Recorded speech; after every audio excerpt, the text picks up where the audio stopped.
Hey, welcome back to another edition of the Tipsy. No, not Tipsy Gentlemen. Although we're gonna have a little bit of a segment on that. This is actually the Stress Room podcast. Hello, I'm Steve, and to my left is Patrick, and to my right is Shannon. Hello. Yeah. Hello. So we got some exciting. Well, maybe not exciting. No. Maybe exciting. I don't know. I'm a little high on life right now, I guess. So who wants to go first? Because let's see. Me and Shannon were talking about some subjects for a little bit of a Tipsy Gentleman hybrid. Yes, that's right. So you'll get some of the little elements of my podcast, the Tipsy Gentleman podcast with Chris to Ian. But we can do that a little bit later. How about we let our boy Pat go first? Yes, I agree. I don't agree. I want to go last. What? Why? Because he always goes last. Okay, fine. I mean, tradition. And Tradition. Tradition. Bum, bum. Yeah, I'm all going Shannon. to be talking for an hour. Shannon, high five. Air 5. Whoop. Yeah. Yeah, no, Okay, I was in that fine. musical in high school, so it's still stuck in my brain. Celine Dion. Or when? Fiddler on the Roof, Yeah. which what Stevie and I were referencing. Yeah. when we sang You Tradition? uncultured swine. Oh. Hey, I've seen Fiddler on the Roof. It's been since middle school, but I've seen it. Oh yeah, I'm sure you did. Oh, Don Rickles, let's all weep. Don't worry, Don Rickles. You will always be in our hearts. Yeah, you hockey pucks. Okay, thank you. Finally, a reference that we can all know. Patrick has redeemed himself. Yeah.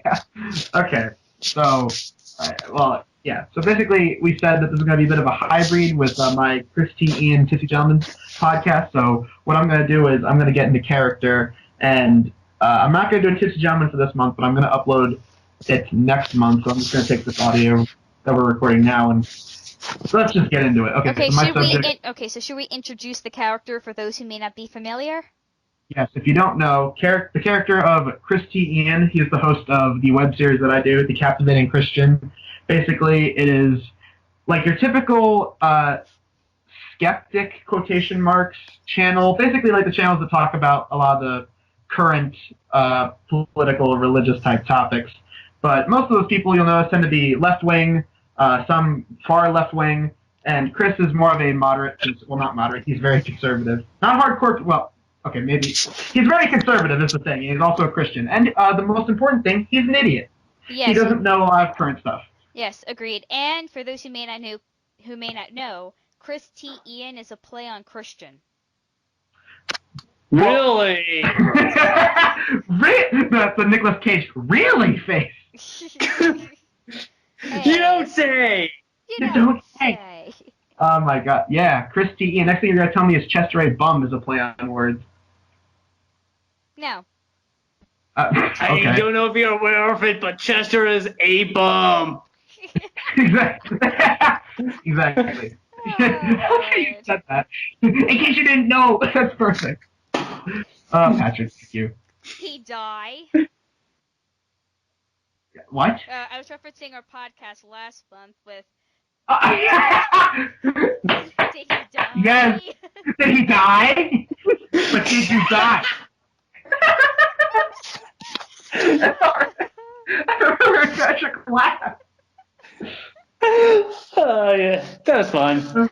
That was really good. Beautiful. Okay. That was beautiful. Yeah. Okay. So basically, and the character Chris also has a podcast, and you see it on my channel called Tipsy Gentlemen. We don't do it that often, but when we do, it's terrible. Just like the human being that is Chris himself. Except Chris isn't a real human being. If that was true, then it would be very sad. But so yeah, let's get into the subject. Basically, last month on Dr. Phil, they had this woman who was insane. This woman apparently she turned to Christianity, which is perfectly fine. But she believes that she houses the Spirit of God so much that sometimes she believes that she herself turns into God in human form. Oh, jeez. So let's... That's not what I was expecting this story to go. Yeah, Oh, and it gets much worse. So, okay, let me get into my Chris character. And hello, I'm featured on the Stress Room podcast. Hello, people. Hello, Chris. Hi. So it's good to be back with Shannon and Patrick. I don't know you. Hello. Yeah, hello. Well, we're just three white people on Skype doing a podcast. Isn't it great? Drinking my water and my Starbucks coffee downstairs I have in the fridge. Okay. Today we're going to be discussing a subject I found on Dr. Phil last month.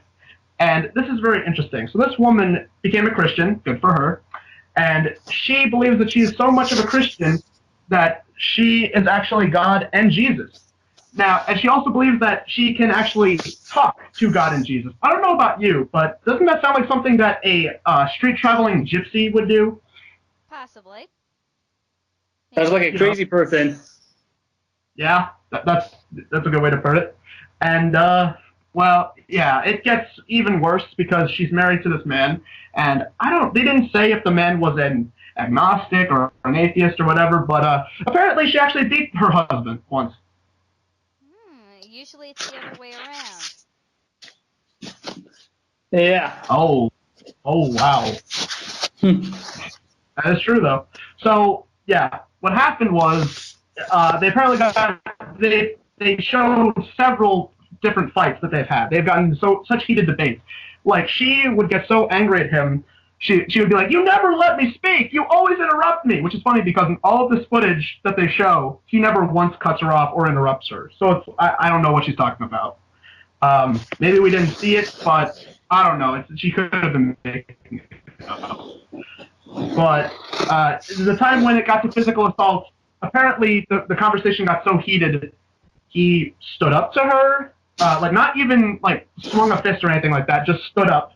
And then next thing, apparently she pushed him down and hit him. It's insane. And then she says, "Oh, God made me do that." It's like, no, you can't blame physical assault on, "Oh, God did it." Nah, sure you can. Lots of people have done it. Especially if she's claiming that she's actually God, then you could very well make the case that, well, God made me do it. Then again, I am God, so I made myself do it. Sort of like that one story in the Bible where Jesus destroys the temple. He's basically destroying public property. But God made him. Yes, but that was Jesus. Jesus. But this person's not Jesus. This is a crazy woman. Nah, just Anyway. following her logic. Yeah. So technically it would be her following his logic, which she does terribly. Because this woman misrepresents Christians. What else? Oh yeah, she tried to invade public property once. Speaking of public property, Shannon, there was okay. Apparently, this woman has a lot of pet birds in her house. Like they say, 62, I think, 62 birds, which that's insane on its own. But apparently, there was like a mansion not too far from their house that they saw no one go into, so they thought it was abandoned. There was a gate and a security system. So what does she do? She tries to climb it. Interesting. Okay. Yeah, because she wanted to put all of the birds in that mansion. Now, even if it was empty or not, that doesn't give you the right to do that because that is invasion of property, even if it isn't owned by anyone. I don't know. But anyway, the husband called the police on her because he didn't want to be involved with any of this. He saw it was a crime. So they had her taken to a mental institution for a while. She got out, still believes the things that she believes, that she is actually God and Jesus incarnate. And so they went on Dr. Phil. They had a talk. And I actually learned that Dr. Phil is actually a Christian. I did not know that. Really? I thought it was, rather obvious. I actually haven't seen Dr. Phil in forever, so I knew he was from the South. I didn't know that. But yeah, he basically tells her that God is supposed to teach you about how to be loving and caring, and her devolving to physical assault and violence is not the way to go about it. Which I can actually get down with that. So Dr. Phil is a cool kind of Christian. And she several times she likes to put herself in the victim sort of situation. She always thinks that her husband interrupts her, which, for all we know, maybe he did. Like, we don't know. But from the footage that was shown, she's always yelling at the top of her lungs. She's getting red-faced. She's like tears down her eyes, and it's crazy. It's just, this woman's crazy. And eventually, after the show, they said that she went to another mental institution where she was given some proper treatment. So we don't know yet if she's like fully down a better road, but we can just hope so. Agreed. Yep. All right. Well, that's all I wanted to talk about. Shannon, what do you want? Just a friendly reminder that tomorrow starts Holy Week. Oh yeah, that's right. That's right. Let's pop out all the waters, and if you're an adult, then bust out your light beers, your Bud Lights, and let's all get jiggy with it, as Will Smith said. Da da da da da da da da da da da da. Holy Week. Fun fact, since I'm, technically Orthodox, Easter usually comes later than, your Catholic Easter or Christian Easter. Not this year. They're on the same day. Interesting. What? Wait. You're an Orthodox. Technically, yes. So we've got a Christian, a Catholic, and an Orthodox coming this fall to ABC Family. Tell me you wouldn't watch it. I wouldn't. But you would be on it. Oh, please. That's the biggest reason I don't want to watch it. Well, you don't watch your own videos? Or wait, do you not make videos? Well, I don't. Even if I did, I very, very rarely watch myself. Aw. Well, don't worry. They'll get your stunt double. They'll get John Oliver when he's not too busy doing his show. They'll get Anne Hathaway to play Shannon. Oh, they're probably going to have to get her stunt double too. And they'll get and I'll do it for cheap. I'll do anything for a paycheck. I'll even be part of ABC, even though I think that they are terrible journalists, but that's besides the point. Okay, enough of that. So, Patrick, move on to your thing, and I'm done doing Chris. That's enough of that. Hey, man, Shannon, don't you have anything else? Well, I guess a little self-advertisement. I'm working on my second Knight Rider Month video. I'll probably work on the third one in the coming weeks to just finish the narration for all of them. And I might be thinking of doing a fourth little quickie video about flaws and controversies. Oh, yeah. And I originally thought Patrick was going to go more at Chris, to be honest. That's what I thought, too! And I literally was waiting for that. I'm like laughing silently in a corner going, oh my god, this is going to be good. That's what I thought, too. I was waiting for, Chris, you're a fucking idiot. Chris, you're fucking stupid, you know that? Well, maybe you should say something stupid next time. Oh. Well, that was one of the rare instances. Yes. One of the rare instances where Chris didn't say something stupid. No, then this is actually my first exposure to Chris ever. So it's actually... Oh, yeah. Actually, no, I take that back. Second, because I listened to that parody you did that was parodying heathens. Oh, wait, you listened to that? Yes, I did. I praised that. Oh, my God. I think I acknowledge the fact that I listened to it at the very least. I'm pretty sure I did. Oh my god, thank you. So yeah, well, there you go. There you go. Oh, so he actually watches your stuff. Well, no, he doesn't. No, it was a song that I listened to with my ears. He doesn't watch you, Shannon. That's another thing. He doesn't watch you. Well, I don't take it personally. Me neither. I don't care. I don't know. You're throwing quite a hissy fit for somebody who doesn't care. Shut up. Yeah. I was being sarcastic. I was like, oh my god, I was doing it as a joke, like, oh my god, you don't watch my stuff, but you, but here's the thing, here's the problem with you, Patrick, I'm gonna get real right now. Here's the problem with you. Whenever I'm being sarcastic, you take it as, oh, you're being serious. When I'm being serious, you're like, oh, he's being sarcastic. You never know. And I know what you're gonna say. You're gonna say, oh, Stevie, that's because it feels like you have no proper on or off switch. Well, maybe you should know me better. If you have a question question. How does Chris know about John Oliver and Anne Hathaway? Oh, because I always see them in the news media, and I'm just going to say right now, John Oliver, he's overrated. He's not that funny. He should go back to London where he is considered funny. Oh, thank you, Chris. I didn't realize you were still with us. In my honest opinion, I barely like him, but Jon Stewart is so much better. I Just a like little. Stephen Colbert, but that's just me. He's pretty good. I don't like how he interacted with Bill O'Reilly because I like Bill O'Reilly, but anyway. Come on, Okay. really? Come on. Patrick, that was a perfect opportunity for you to pounce on Chris, but you could have said, oh, Bill O'Reilly's an asshole, Chris, why do you like him? Nah. Damn. Nah. I'm disappointing you guys. What? Because I'm not going after Chris like you apparently wanted. Well, you know what? Honestly, I think that's better. Also, let's just take that. Let's just look at that. Chris, who is a fucking idiot. Him and Patrick got along perfectly. Me and Patrick were like, yeah, me and Patrick, who are like the best of friends. We're like the chummiest of chums, and we always fight.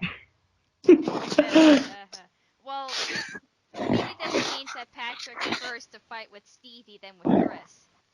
Yes, which means yes, Patrick and Stevie are the best of friends. Because like with Stevie, he's fighting with everyone at once. Yeah. I mean, at the very least, with Stevie, I know what to expect. That is true. That's it. What? Really? Very much. Yeah, to go back to what Shannon said really quick, yeah, I always argue with myself. I'm kind of like Jeff Dunham.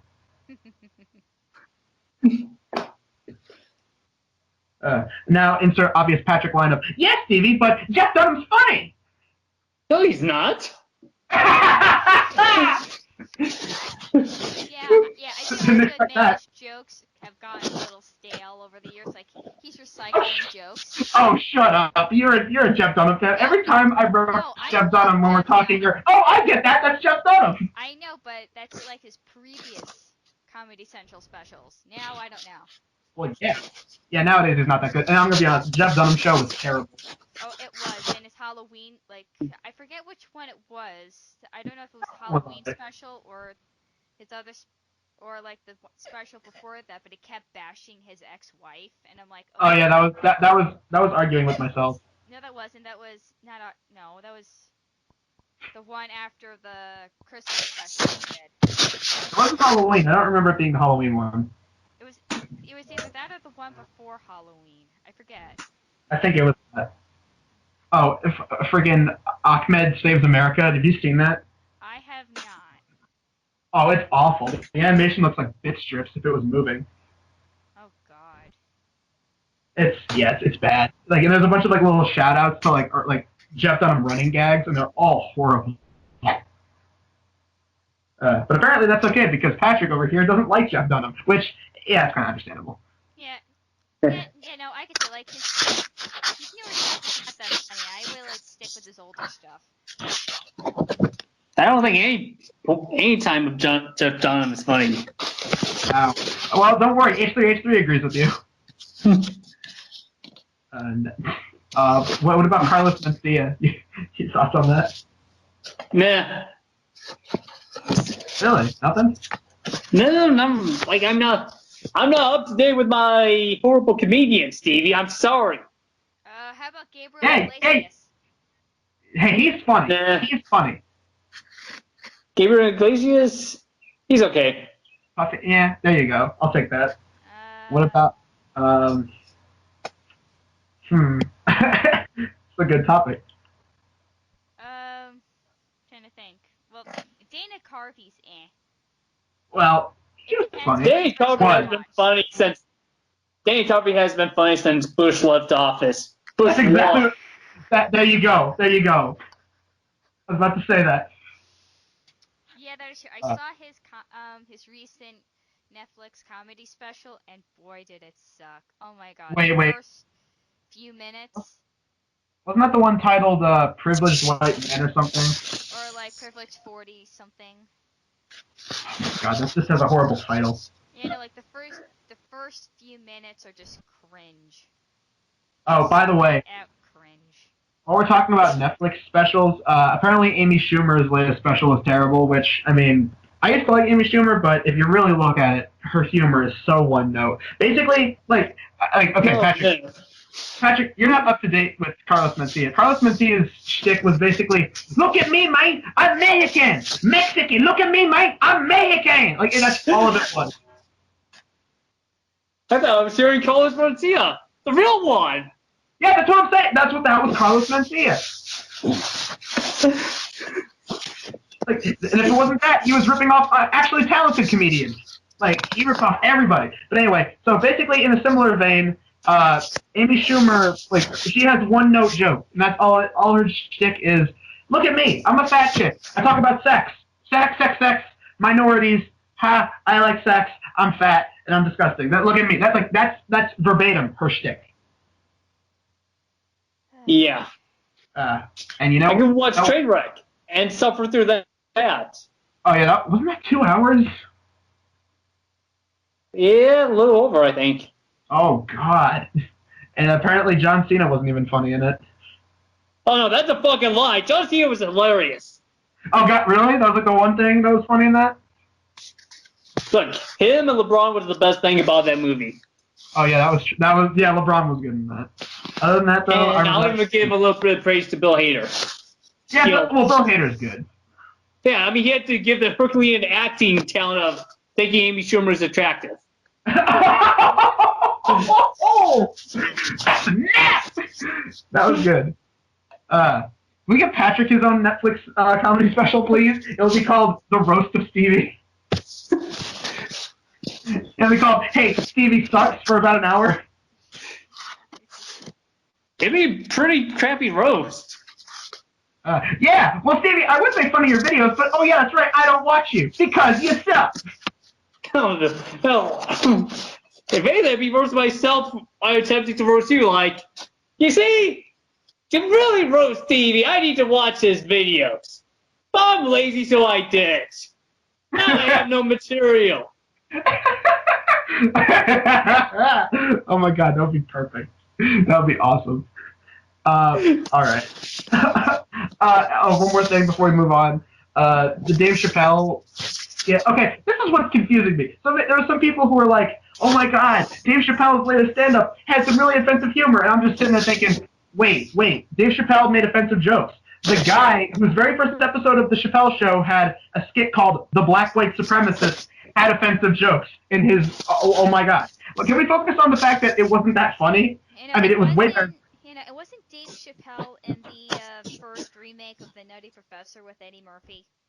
Yeah, he was the comedian. Yeah, and even then, those were offensive jokes because of the parody of himself. But and I mean, granted, the special wasn't as funny as some of his other stuff. Like if you watch something like Killing Them, what was it? Killing Them Quietly or something?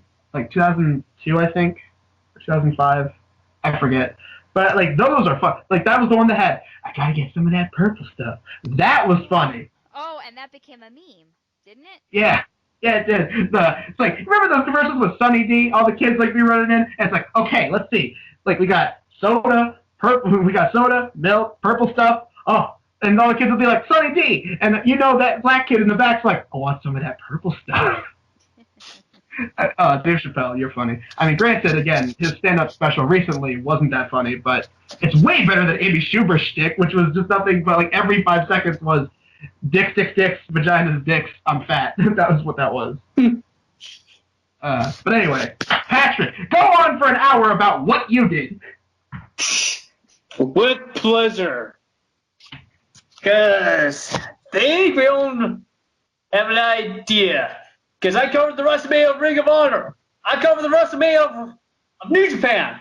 It's time I cover the WrestleMania of WWE. WrestleMania! Yeah. Which, for all wrestling fans who watched WrestleMania last year, we're probably still scarred from how horrible it was. Oh, very horrible. And long. Well, I got good news. It wasn't horrible. In fact, it was actually quite good. It was still very, very long.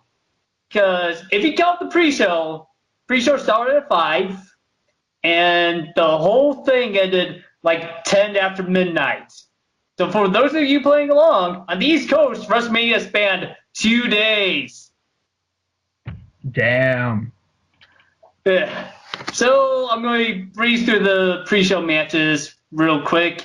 Because one, I mean, they were technically important, but it's all forgettable. Anyways. First opening match, Neville retained the Cruiserweight Championship against Austin Aries. It was a fine opener, not much better than that. Mojo Rawley won the Andre the Giant Memorial Battle Royal with help from New England Patriots Rob Gronkowski, who looked more of a star and a wrestler than the guys in the ring. So, Wow. yeah, it wasn't a very good battle royal. But the achievement is worthless, so they gave a worthless achievement to a worthless wrestler for once. And then next, Dean Ambrose retained the Intercontinental Championship belt against Baron Corbin. Match was boring. Just there. There was one cool thing, like Baron Corbin did something, I don't know what, for like a 2 count, and he threw attention, like saying, 3! 3! 3! Anyways, that was the pre-show. Nothing happened. Woo. Okay, so WrestleMania started proper. Our host, I'm putting that, in quotes, for the New Day. They were former tag team champions, and after they lost the tag team belts in January, they've had nothing to do. So now they're hosts, and they were decked out in Final Fantasy garb because they're doing cross promotion with an expansion pack to Final Fantasy 14. I think it was called like Stronghold or something like that.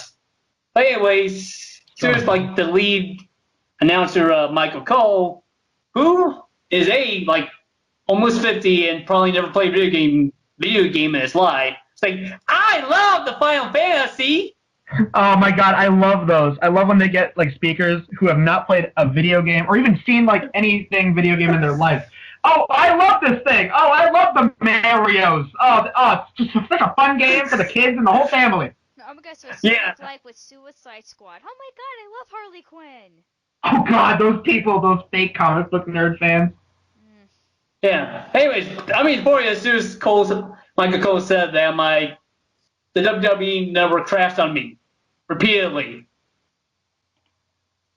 for about 10 minutes. So I missed whatever's wacky hosting against New Day started.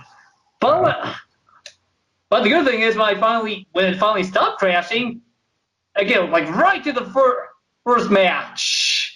Shane McMahon against AJ Styles. And first off, I gotta say something. This was an outdoor arena.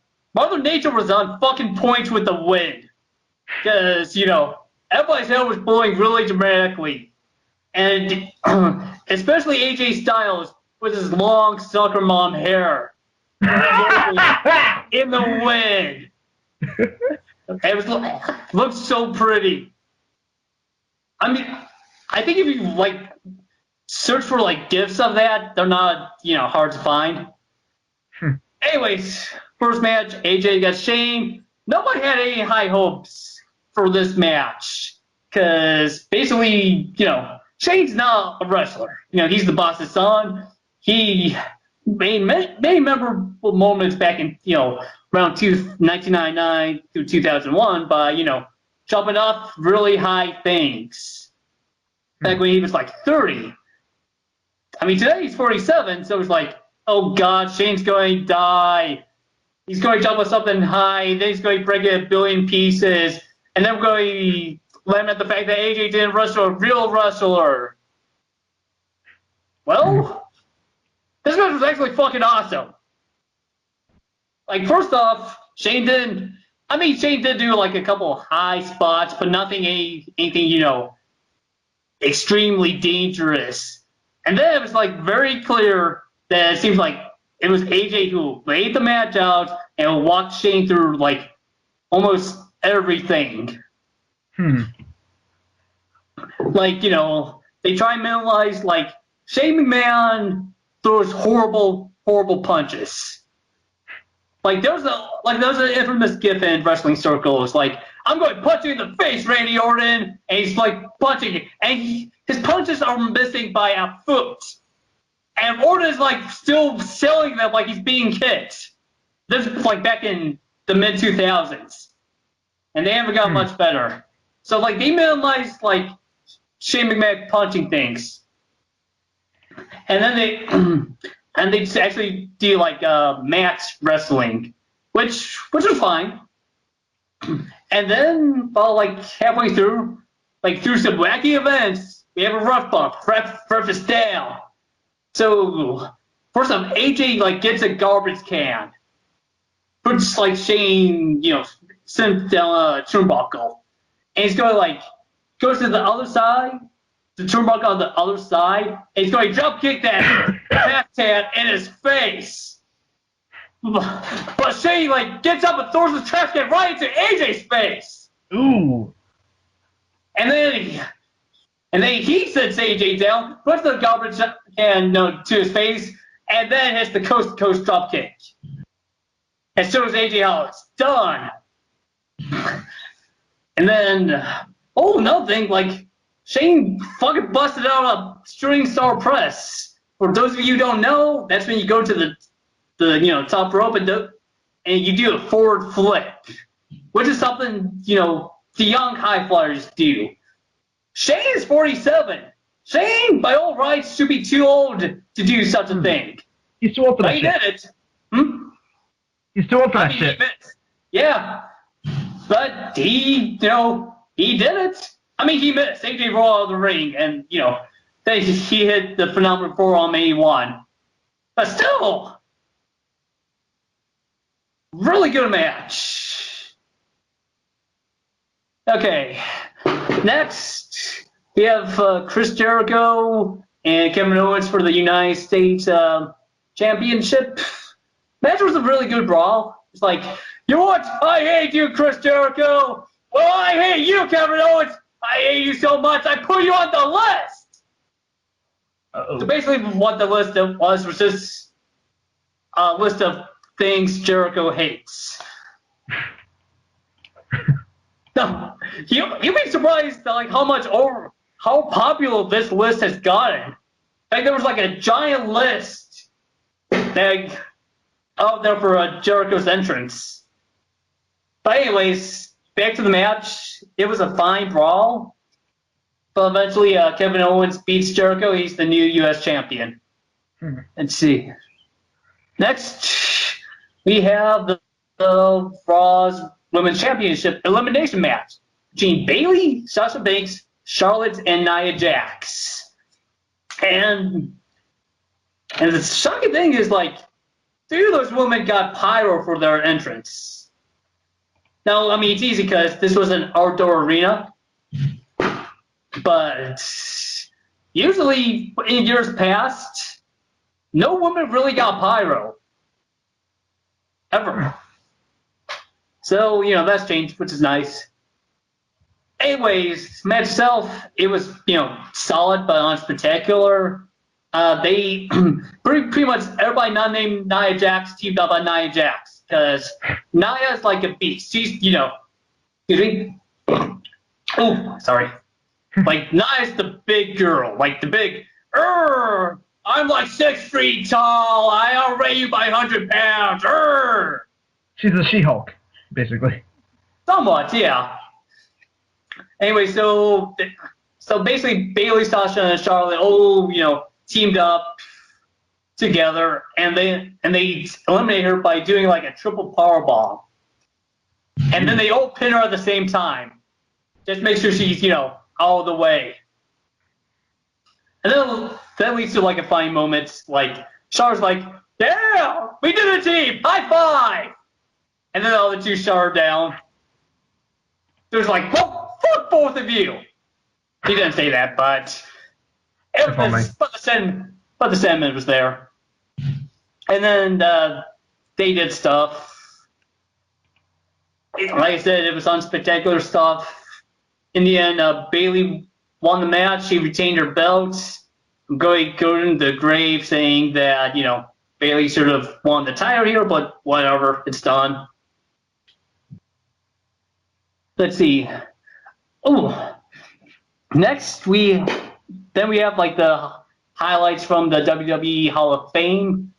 If you're actually, for those three of you who probably pay attention to me on the Twitter, like a day after WrestleMania, I put up 2 images of these are my favorite images of WrestleMania, and one of them came from the Hall of Fame highlights with Kurt Angle, who headlined the class, and he's and everybody's out the stage, and then the camera goes behind Angle, and he's pointing to both sides of the arena, and there's a big deep shot of the massive arena, and it looks so awesome. Okay, now next we have a ladder match for the Raw Tag Team Championship. I should probably mention that the WWE is in a brand split. So I mean, you have the 2 flagship shows, Raw and SmackDown. Raw has their own belts with their own champions, and SmackDown has their own belts with their own champions.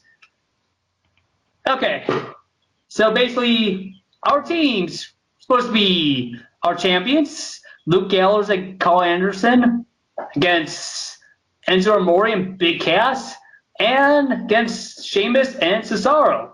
They started off as, wacky tag team champions who hate each other, and now they've become best friends, with both of them wearing kilts. But just before the match was supposed to start, New Day comes out and says, wait! This match is no longer a triple threat! It is now a fatal 4-way! So that means another team is coming in. But who could this team be? And the New Day would go to these things. It's going to be us, the New Day. It didn't happen. What did happen was the fucking Hardy Boys came back. Which, after all the stuff from TNA, basically, long story short, they left TNA. They didn't re-sign with them after TNA kind of insulted them doing signings. Yeah, so they pretty much said, well, this is the terms. If they don't like it, they can fuck up back to the WWE. So they fuck off back to the WWE. Well, they made a pit stop in Ring of Honor for a few weeks, and they were tag team champions there too for 3 weeks. And the night before WrestleMania, they were in another ladder match where they dropped the Ring of Honor Tag Team Championship belts. So in the span of 24 hours, the Hardy Boys were in 2 ladder matches. Okay.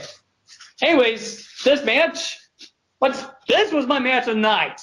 This match was pretty darn great because you have the euphoria of. The euphoria of the Hardys coming back, and the match was actually short enough where that euphoria didn't actually wear off, because I think the match was 11 minutes, which is a pathetically short amount of time for a typical ladder match. But in this case, it worked. Yeah. Okay. Basically. Do you see a whole bunch of crazy shit going on? I think, and the high point, which started to be a climax, was Jeff climbs this gigantic ladder, Jeff Hardy, and he's going to do the Swanton Bomb on, Sheamus and Cesaro, who are both laying across 2 separate ladders next to each other. And he's going to do it, and he's going to put both of them through the ladder at the same time. But he just puts Cesaro through a ladder. And Sheamus just lays there the fuck? And then he rolls around, like rolls off the ladder, like, it was the win, fella! Anyways, as Seth is doing that, Matt climbs up the ladder, and the Hardy Boys are your new Raw Tag Team Champions. Yeah. Okay. And that was like the peak of the show. After that, that was like the first half. Now the second half, it has its pleasures, but it's obviously not as good because the thing was first to me it was so fucking long. Okay.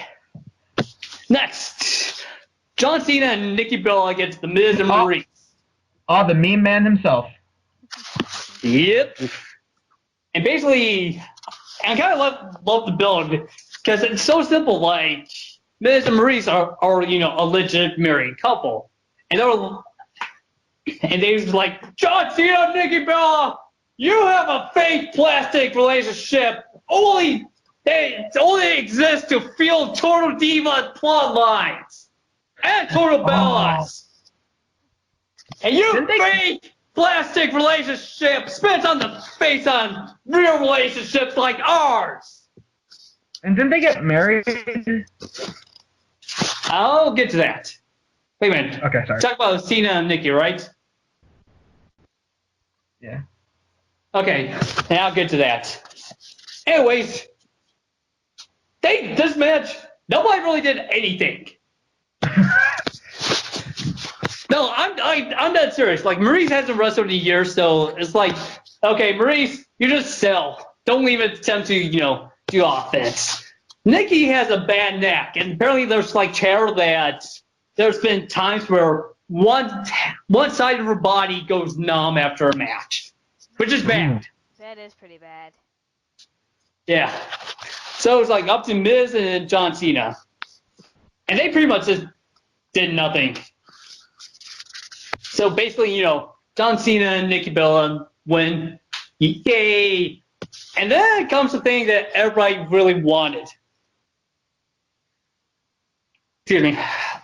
So Cena comes up, gets a mic, and says, Nikki, when you were about to have neck surgery about a year ago, I knew when they were just before they wheeled you into surgery, they were going to put you under.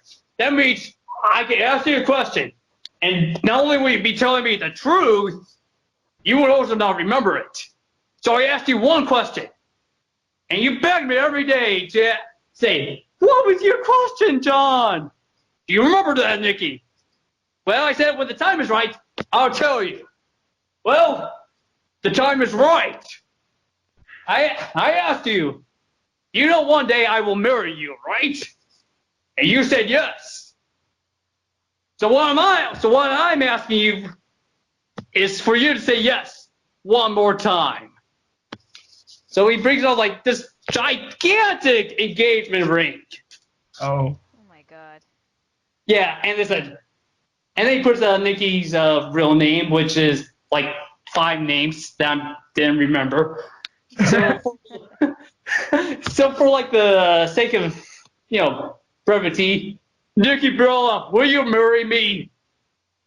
She said yes. And so, I'm sure Tour Divas is going to have like a big episode detailing the eventual wedding of John Cena and Nikki Bella that will pop the rate so huge that not only will it give E Network a gigantic border based on the ratings, it'll be so big, it'll poke its own eye out. Wow. Yeah. Oh God. Okay. I wanted to point something out because apparently, some people were like booing when this happened, and some people were crying apparently. Now, and like I saw somebody said like their explanation of why they did it was like, oh well, it's because some of us are lonely. It's just like I don't think that's a good reason. Yeah, I mean there was booing during the lead up, but when Cena actually popped the question, there was no cheers. Granted, they were all female cheers, but there was no audible booing at the actual the question. Okay.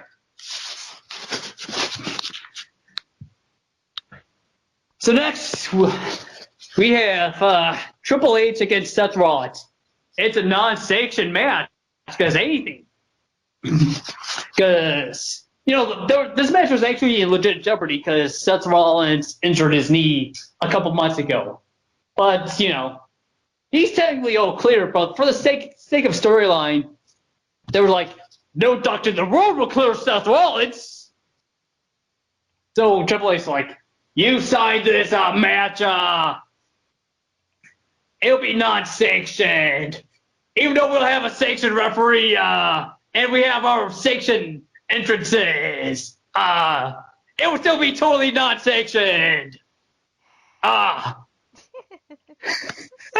Yeah, but actually, speaking of sanctioned entrances, first off, I gotta say this. Because for the past 10 years, Triple H WrestleMania entrances has involved him coming out, being the king with, a crown and a skull mask. This year he said, I have this motorcycle and my wife Stephanie McMahon is going to ride with me. And there will be a police escort. And it's just I don't even recognize WrestleMania anymore with Triple H not as a king.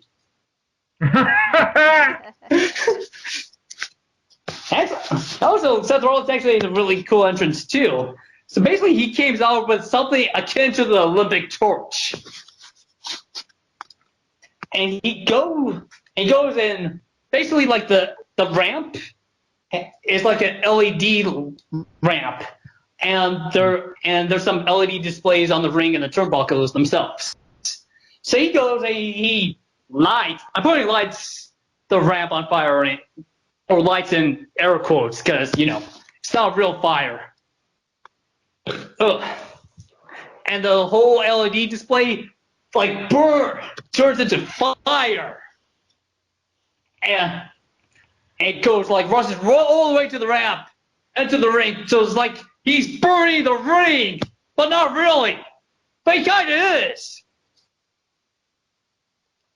Okay, so enough about entrances. The match itself, well, it actually reminds me of a previous match a couple months ago in Japan. Basically, there was a match, between in New Japan with Minoru Suzuki, who's evil, and their standard bearer, their champion Okada, and basically, before their match, Suzuki went after Okada's knee because he's evil. He actually he evilly attacked his knee before his match. And then during their match, all Suzuki did was, I'm going to attack your knee and make you submit because I'm evil and shit. And then Okada would sell, and then he eked out the victory at the end. That just actually was really quite awesome, but it's over 40 minutes. This Triple H and Seth Rollins did not go 40 minutes, and this match was not as good as the one in Japan. But that was the intent, where Triple H were attacking Seth Rollins' knee, and Seth would sell it, and then he got a victory, which he did. So there is also there was a spot in the middle of the match where both Triple H and Seth Rollins were trying to pedigree each other, and they kept reversing it.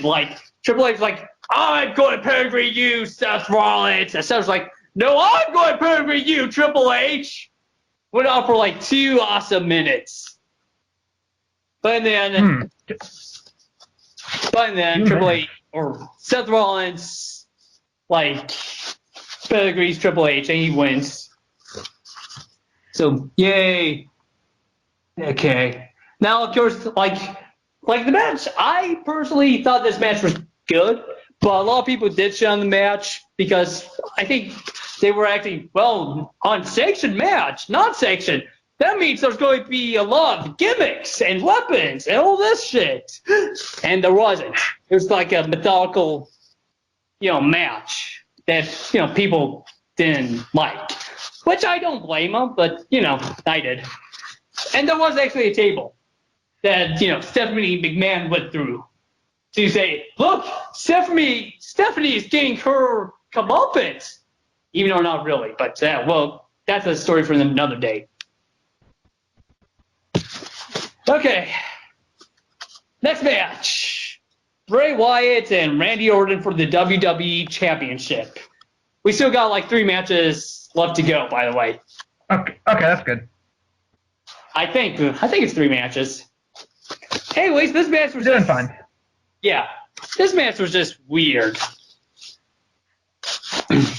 So basically, first, Seth's like, okay, this match is totally awesome.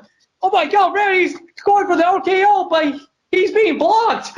Bray's going for the Sister Abigail, but he's being blocked. Yay! And then a couple minutes after the match started, we go like a big top-down angle in the ring, and then by some evil powers Bray Wyatt has, the ring becomes like a projector. Not projector, but let me try to explain this. They projected like stock footage of worms to the ring. What? Why? Because Bray has magical powers. Boogity boogity boo. But out of all the animals he could have picked, worms. I would like cobras or tigers. Well, he also did later on. He also summoned up footage of maggots and cockroaches. Hey! No! You know what? I would have used footage of a chicken getting its head cut off because that shit was horrifying in the original Willy Wonka and the Chocolate Factory. Yeah. I know. I even tweeted the same joke. Oh yes! I'm proud of you. Thank you so much. Well, I did actually mention the chicken getting his head cut off, but I did say I want a wrestling match. What the fuck did wrestling turn into the Willy Wonka boat ride? I'm so proud. Yes. Hold on now. Okay. I have to look for that tweet now. Yeah, good luck. It's like a week old. It's buried under Patrick's other stuff. I know, it's fine. I'll find it. Yeah, but basically, and then all the actual wrestling about how they were trying to hit their finishing moves and they kept being countered. That was all they fucking did. Oh, come on. Yeah, and the crowd were like... Oh, that sucks. Yeah. Oh, God, the crowd really hated it because, they were Firebirds, and then the first evil projection came on, and the crowd just stopped, like, yeah! No, it was almost like they were, like, confused, which I don't blame them. They almost like... That reminds me of this one robot battle when I went to Philadelphia to go see the robot battle. There was this one where they got their bots in the cell to battle, and as soon as they press, one guy's bot just falls apart, and everyone just loses their shit laughing. Hey, I found it. Oh damn! Yeah, that was fast. Yeah, I think you got stalker. Just turned into the Willy Wonka boat ride for some reason.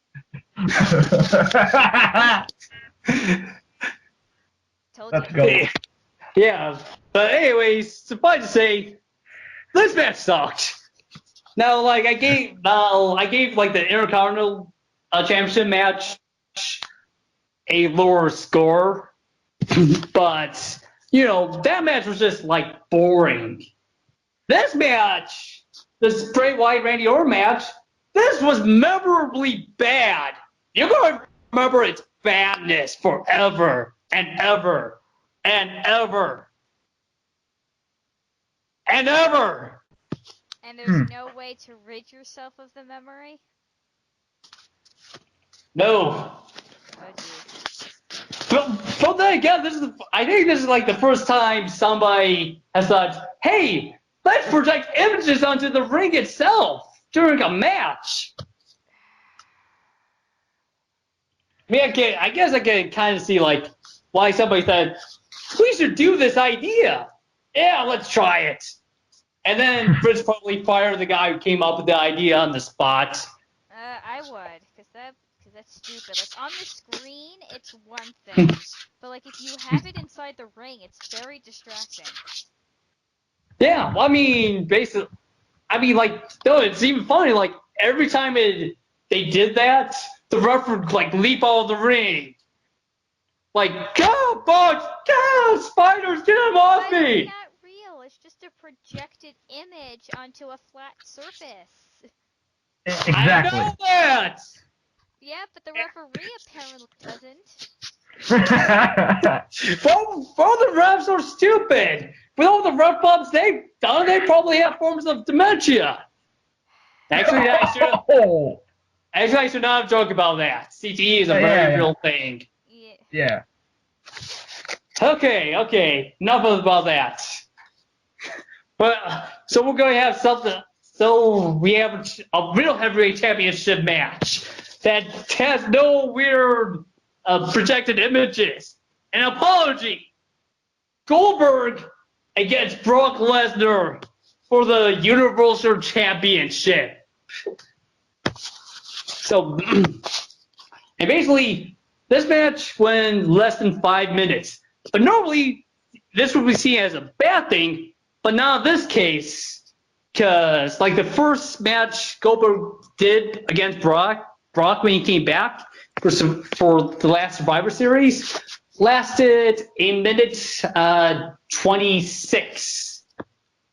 And then when he beat Kevin Owens for the Universal Championship in February, that lasted about 21 seconds. So with that, the crowd is programmed. The crowd like instinctually knows this match can end at any time. We have to pay the utmost attention to it. Because we don't want to miss the ending if it comes out of nowhere. And hang on, I'm going to describe like move for move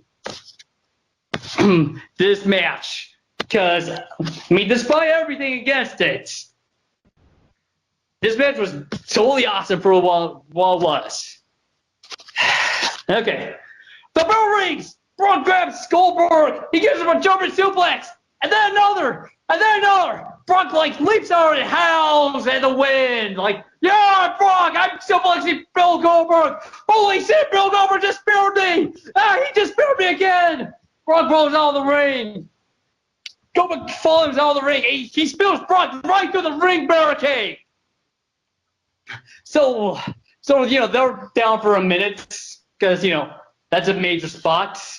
So eventually, Bill gets up and he drags Brock Lesnar back to the ring and tries to hit the jackhammer on him.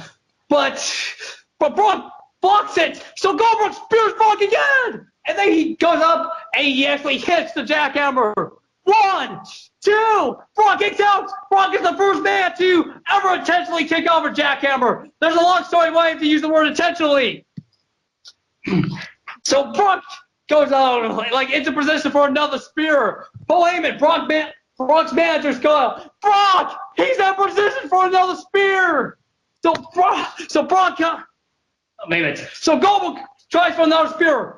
Brock leapfrogs the spear attempt. Leapfrogs! Brock's feet has not intentionally left the ground. Brock has not left his feet by his own power since like maybe 2012. So Goldberg spears the ring post itself. And Brock sees his chance. He smells blood as water. So he grabs Bill and gives him another German suplex. And another. Another one. And another one. 10 German suplexes in this match. Then Brock picks Goldberg up. He gives him the F5. 1, 2, 3. Brock Lesnar is the new champion of the universe. Yeah. Oh, by the way, I forgot to mention this, but Randy Orton beat Bray Wyatt for the WWE in the last match. So there was more than, wacky him just being protected on the screen. Okay. Next match. The SmackDown Women's Championship gets Alexa Bliss, who got like a shitload of pyro for an entrance. Just a shitload of it. Okay, Alexa, and then let's see, Carmella, Becky Lynch, Natalia, Nikki James, and Naomi. Basically, their time, you could tell their time was severely cut. Because, matches, running long, there's video packages, there was a Pitbull concert for some reason. Yeah. What? Well, I mean, there's musical performances in WrestleMania, and they usually last about 10 minutes. So, I mean, it's not like it came out of the blue, but it's there. How much do you want to bet he mentions the words Mr. Worldwide? Oh, God. Oh, he did. Okay. Oh, that's funny. Not? Well, there was that time he was Mr. 305. Oh, God, I remember that. Fucking Pitbull. Okay. So basically, back to the match. Basically, any woman, not Naomi or Alexa Bliss, were worthless. They just, they did things, but it was just like in fast forward. In the end, Naomi catches Alexa with some wacky submission because it's wacky. Alexa taps out. Naomi wins the belt, and there's a fun trivia fact. Naomi is the first African American woman to win a belt at WrestleMania. Nice. Oh, that's awesome. Oh, another fun fact. Well, the Hardy Boys winning the tag team belts. This is the first time that the Hardys as a team has ever won a match at WrestleMania. And the first time that Hardy has ever won a match at WrestleMania. Nice. Matt Hardy has won a match at WrestleMania, but the only reason he has to win was because he beat Jeff in a match a few years ago. Okay, trivia time is over. Main event. Well, actually, before the main event, New Day comes out and says, there were 75,245 people in this building. There wasn't. Well, that's the fake number they announced. Real number apparently is 63,000 paid, so maybe a few thousand more, for freebies. But yeah, they usually inflate the number by 10,000 at WrestleMania, so whatever. So, our main event, the last match, Roman Reigns against The Undertaker.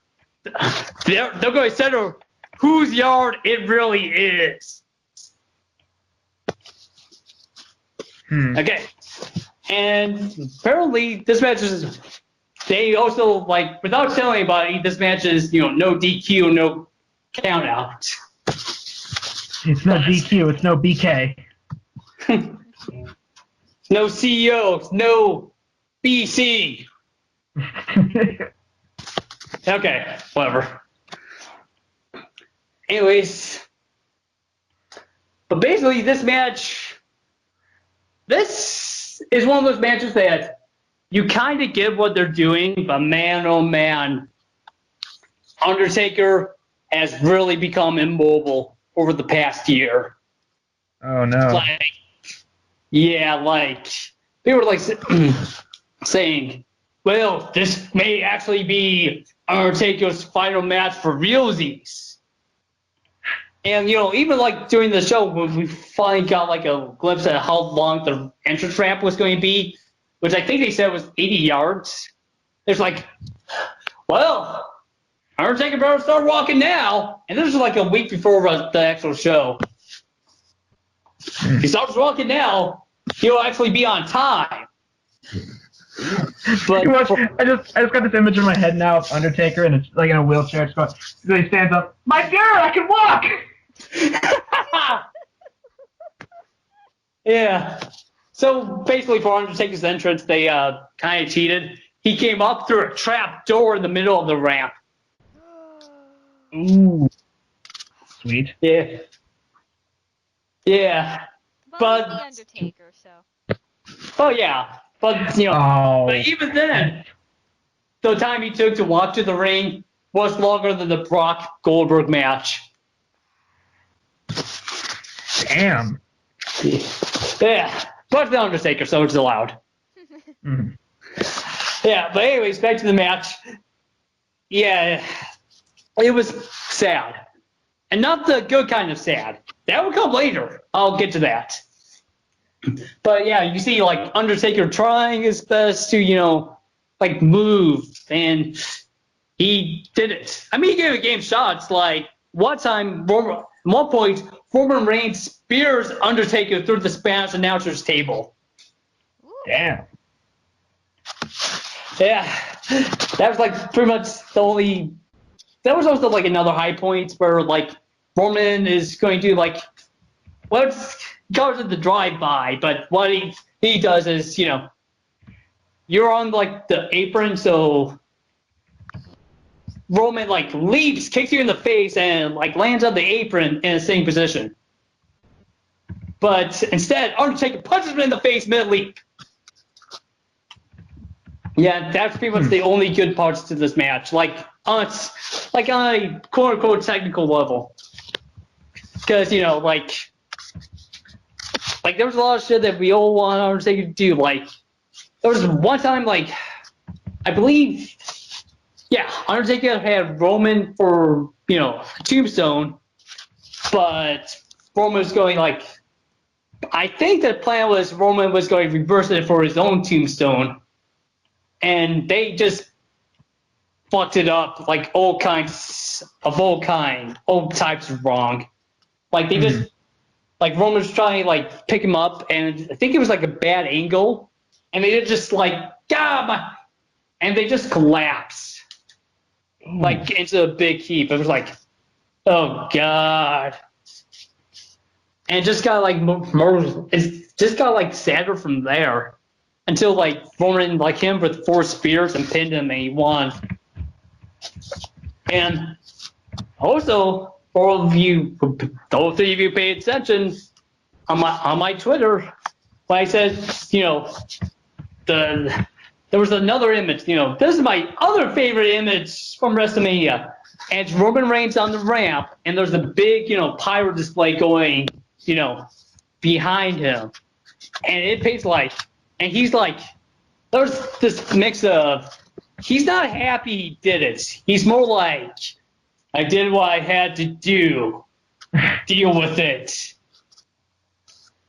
You're a doctor. Deal with it. Yeah, this is my yard. I'm the big dog now. Sweet. Yeah, so, Roman goes, back. They're trying to replay the match. And then they go back to the Undertaker in the ring, and he has always, gear, his coat, his hat, his gloves, and then he starts taking off his coat, and he puts it down in the ring. Then he takes off his gloves, and he puts that down in the ring. Then he takes off his hat, and he puts it, on top of it, so it's all in a nice little pile in the middle of the ring. And he walks out, to the lamp. He kisses his wife. He acknowledges he has a family that's not dead. And then I think as soon as I saw that, I was like, holy shit, Undertaker has actually retired. We will never see him in the ring again, ever. Because he never acknowledges his family, ever. Like, he never broke character. I mean, well, he did a few times. But not to the degree he did.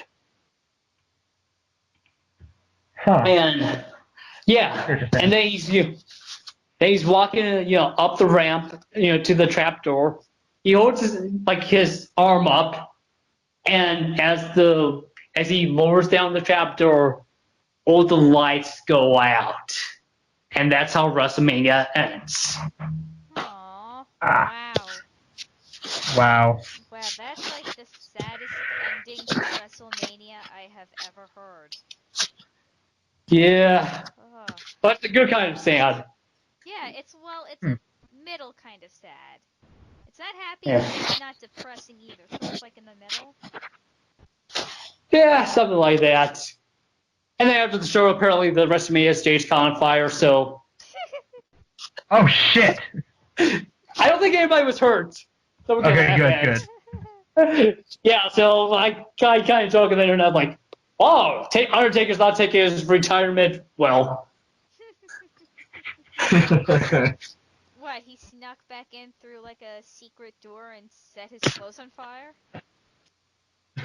No, not the actual ring part, but like the stage where the wrestlers come out. Oh, That wow. part. Yeah, but funny you should mention Undertaker's clothes, because apparently, like, when the production was breaking the set down and stuff, nobody touched Undertaker's clothes in the ring. And Wow. I think they left it for at least 30 minutes. Huh. Yeah. So that was WrestleMania. Much more newsworthy than last year. Oh god, yeah, because like it was blowing the hell up when it was going on. Like Yeah. like all of Facebook and social media was like all over it. Like it was like that one night was like the big night of wrestling. Mm-hmm. Yeah, much more newsworthy, much better than last year. We weren't all like depressed and broken down like we were. So yeah, Oh wow. WrestleMania, woo! Of course, now I don't know what wrestling events I can now cover in the future, but yeah, I'll figure something out. Yeah. Yeah, I'm sure there's. Wow. Well, is there still Monday Night Raw? Don't watch it, Okay. but yes, there is. Oh. Well, I think there's boxing matches on TV. Not exactly. But I don't watch boxing. Boxing ain't the same thing as wrestling. Wrestling's faker. That's true.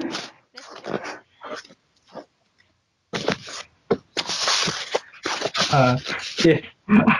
There was a great thing. It was like a list of like different fakes. It was like a guy. I think it was an HDSC video where he's like reacting to a video. It's like, man, this shit's faker than the moon landing. This shit's faker than Pamela Anderson's tits. This is faker than WWE.